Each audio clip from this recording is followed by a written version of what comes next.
My name is Skip Murphy. I live in Guilford. I also run GraniteRock.com, and we'll be posting this entire forum online later on. I want to say one thing, that you are not alone. This is something that's going on nationwide. It is going under the radar in stealth mode. The Bay Area, San Francisco Bay, is just now starting to learn all the ramifications of what they are trying to do here in New Hampshire, except the federal government has pushed much, much more money into that. Minneapolis, Minnesota is also seeing that right now. If you wish to look at some more information, I would suggest that you look up an author by the name of Stanley Kurtz, who has written a book about this, posts online often about this. The one thing that I would reemphasize as to what you have heard here tonight is that this is all being done without elected officials.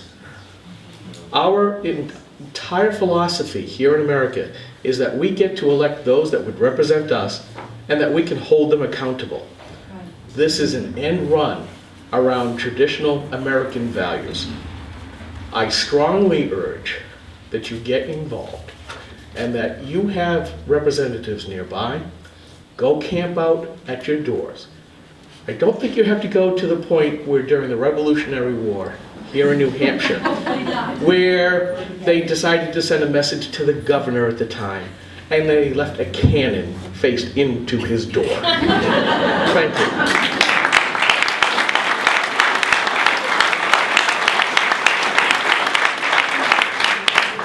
Good help, though.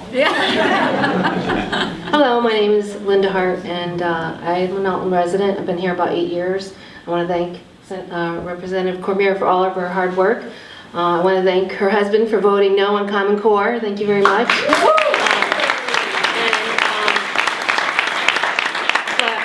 I have to say, I have a question for Representative Cormier. This is coming through unelected officials. Is there any way that we can write legislation that will control what is happening through HUD to force them to go through elected officials in some form? I'm sure we could be real creative in making that happen. But before you answer, I want to just comment.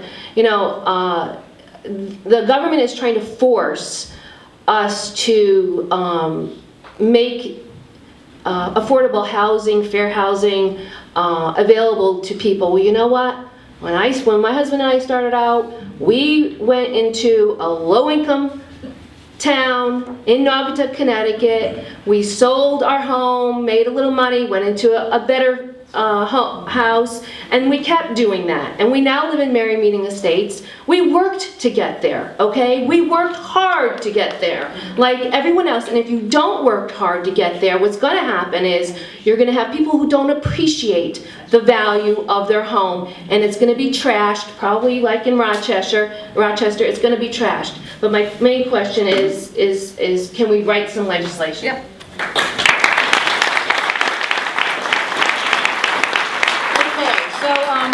I know we're not supposed to talk political, but to answer the question, I sort of have to go there a little bit. And you know that the majority in the House is Democrat right now, and we are going to try to write some new RSAs, or get some RSAs on the books that will address workforce housing, a repeal. I'm going to be sponsoring a bill to repeal and replace the RPCs.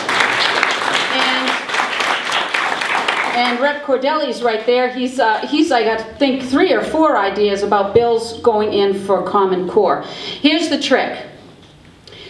There are many people in this state that just don't know about the RPCs. They don't understand it. There are people on select boards. There are people on planning boards. You know, we can't get angry at them because they just don't know. It's our job to tell them. It's our job to inform.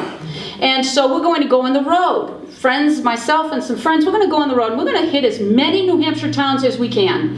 And we're going to go with information, and we're going to say, wake up, because you know what? Your rights are at risk. There are things that we can do. In the meantime, the bill's going to work its way. Those bills will work its way through the vessel of the State House, which can also be very creative, and will come out the other end to be voted on. Our job is to get to the voters, to explain to them why we don't like workforce housing, why we don't want an RPC, and to get to the legislators that will ultimately vote on it. We can only hope, right? We could try again next year, hopefully, if the bills do not succeed and get passed. There is a voice that likes big government in the New Hampshire House right now. So we're in a bit of a deficit, but that doesn't mean anything. We still go out there and we give it our best shot. And I want you to know that people are waking up all over this state. They really are. I can tell you that. Make no mistake, it's because of you. It's not because of the legislatures, because many of them are asleep right now. It's because you guys are going out and you're talking to your neighbors. And that speaking and discussing and conversing is making its way around. So don't stop. Keep it up. You're doing great work.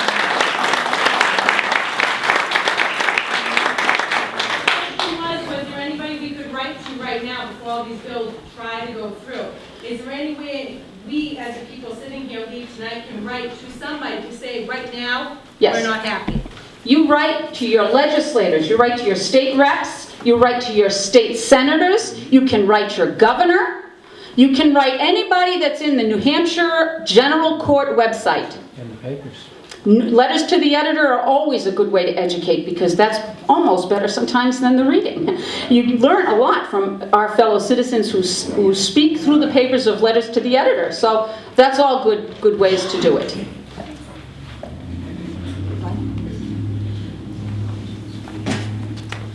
My name is Glen Cordelli, and I'm the representative representing Tufton Borough, Moulton Borough, and Sandwich, and I have the honor and the pleasure of serving with Representative Cormier, and I'd like to compliment you on electing her in the first place.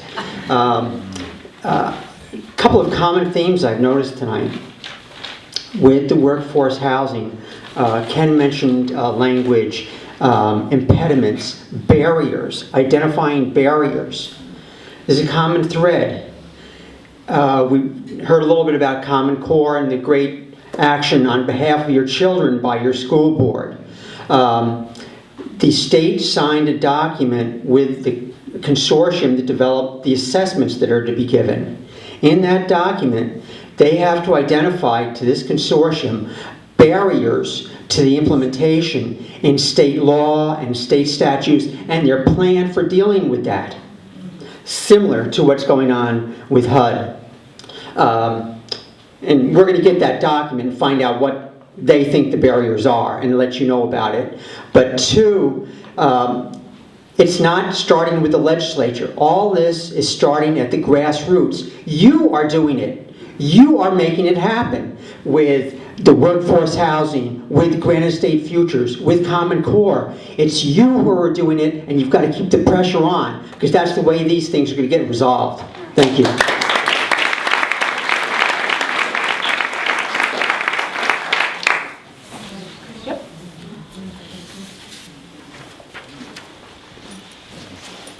Hi, I'm Nancy Mitchell. I'm an Alton resident. I'm also on the Conservation Committee. I had a question about, somebody made a comment about site plans or housing developments that have already been refused and that they can be changed over to be workforce housing. And my concern was, we have some undeveloped land where we have developers that want to make maybe subdivisions, things like that, some site plans that have already been previously approved back from 2008 recently. They're coined elderly housing, but nothing's been developed yet, and I was wondering if that was going to become a workforce housing development, or what was going to happen with that. I think we need to be informed as Alton residents, so thanks for that.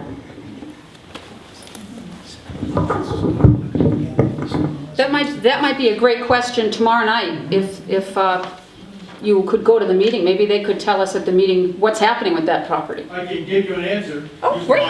If you want to come up so that everybody can hear. Again, with our land being cleared for housing, I just want to know if we're subject to, if that developer is subject to this workforce housing implementation that you know, since it comes from HUD and it trickles down to everybody underneath, what happens? And can you identify who you're speaking as, please? My name is Tom Hoops. I am a member of the planning board, as are several other members here. There was an approved subdivision made that is approved for a certain site plan. If anything changes, it has to come back to the planning board for a total review. It cannot just, the applicant, as I have heard, can conceivably sell it to some other developer for the exact same thing that he was approved for. But you cannot change it. That's not possible. It has to come back for a site plan review by the planning board. What was it approved for? It was approved for a, 41 unit. no, it wasn't senior housing. What was it for? No, because he changed his mind twice too, developer. I honestly would have to look at the papers to see exactly what the final approval was for. But it's not something that anything has happened with. If you have a subdivision that's been approved, you can renew that subdivision. You come back to the planning board before your subdivision runs out. In these economic hard times, there have been very few subdivisions that have gone on to be developed. It's a very tough economic time. And we have granted approvals of time extensions to just about everybody who's asked for one. So you get to a certain point though, once you go out beyond 8 to 10 years, the approval of what they received is now under different rules and regulations, and they wouldn't be allowed to do what they're asking to do 10 years ago.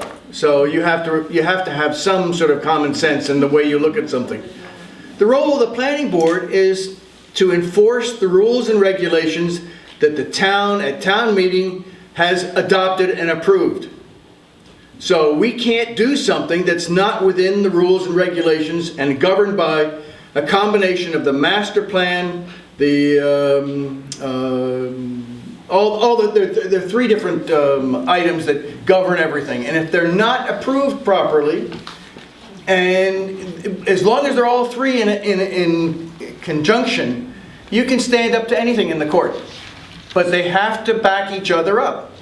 My concern was that under HUD, since we signed that grant, or the selectmen signed that grant, that everybody subbed under Excuse them. me, if I can take a second here. Okay, I just needed That clarification. has absolutely nothing, HUD has nothing to do with what will be decided.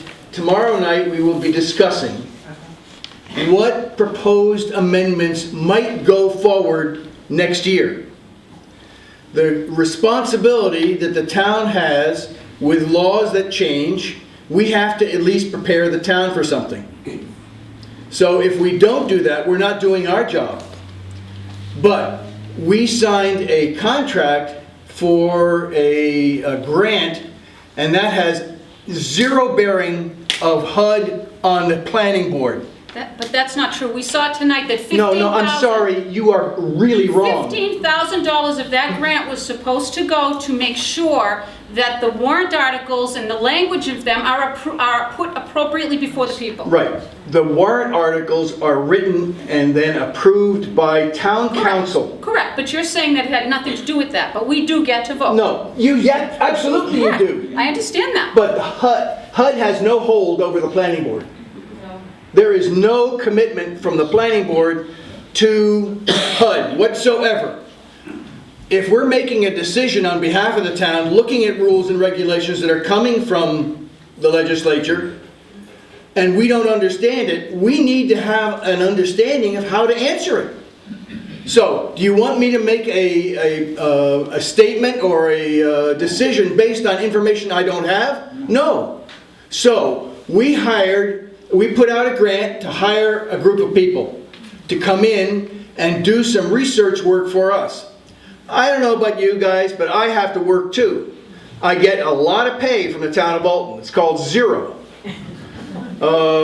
So, you know, there just isn't enough time to go to the library and research absolutely everything. I spend a lot of time online checking a lot of different things. But you can't learn it all. So that you have to have a few experts. Could somebody refresh my memory about when that grant was signed, before and after we elected, we voted? Voted what? For down the 3 warrant articles in March. All right, just a quick second here. 3 articles were voted down. At the next meeting, when we discussed those 3 articles, there were 2 articles nobody had any problem with, because there was a lot of misinformation about those 2 articles. They were approved by everybody in the room. Now, there are a lot of you here who were there, so you know darn well that that's true. But the grant was signed after we voted in March? Yes, it was. Okay, so It- everybody but- that voted was at that meeting? I'm sorry? Not everybody that voted in March was at that meeting? No, but there was nothing that was decided at that meeting that was voted on before. The idea of the workforce housing is entirely different than what anything else that was voted on as a previous amendment.